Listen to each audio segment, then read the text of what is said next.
और अभी खबर यह है कि तमाम मकातब फ़िक्र के जय्यद उलमा और अकाबरीन की रेंजर्स हेडकोार्टर्स आमद हुई है। DG रेंजर सिंध की उलमा इकराम और अकाबरीन से मुलाकात हुई है। मुहर्रम में अमन व अमान यकीनी बनाने, बाहमी हम आहंगी के फ़रोग़ पर तबादला ख्याल किया गया है।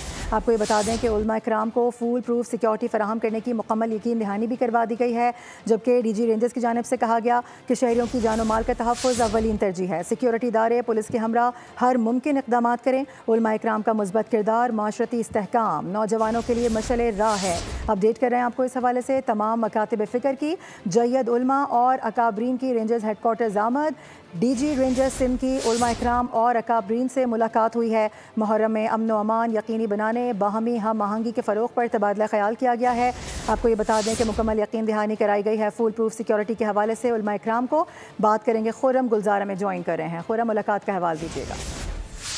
देखिए, बिल्कुल मुलाकात में उलमा इकराम के दौरान मुहर्रम उल हराम को यकीनी बनाने के लिए, उसके अमन व अमान को यकीनी बनाने के लिए, बाहमी फ़रोग़ देने के लिए तबादला ख्याल भी किया गया। DG रेंजर से उलमा इकराम को मुहर्रम उल हराम के मौके पर फुल प्रूफ सिक्योरिटी फराहम करने की भी यकीन दहानी कराई है। साथ ही मुक़द्दस अयाम में शहरी की जान व माल के तहफ़्फ़ुज़ को यकीनी बनाने के लिए भी फुल प्रूफ सिक्योरिटी फराहम की जाएगी, ऐसा कहना है DG रेंजर्स की जानिब से। तमाम सिक्योरिटी इदारों और पुलिस के हमरा हर मुमकिन इक़दामात ताकि मजालिस और जुलूस की बखूबी अंजाम पाएँ। इसी तरह इत्तेहाद बैनुल मुस्लिम को फ़रोग़ देने के लिए उलमा इकराम के किरदार को सराहते हुए ख़राज तहसीन भी पेश किया गया है। ठीक है, इस हवाले से आगाह करने के लिए बहुत शुक्रिया आपका खुर्रम। सब्सक्राइब करें और बेल दबाएं ताकि कोई खबर रह न जाए।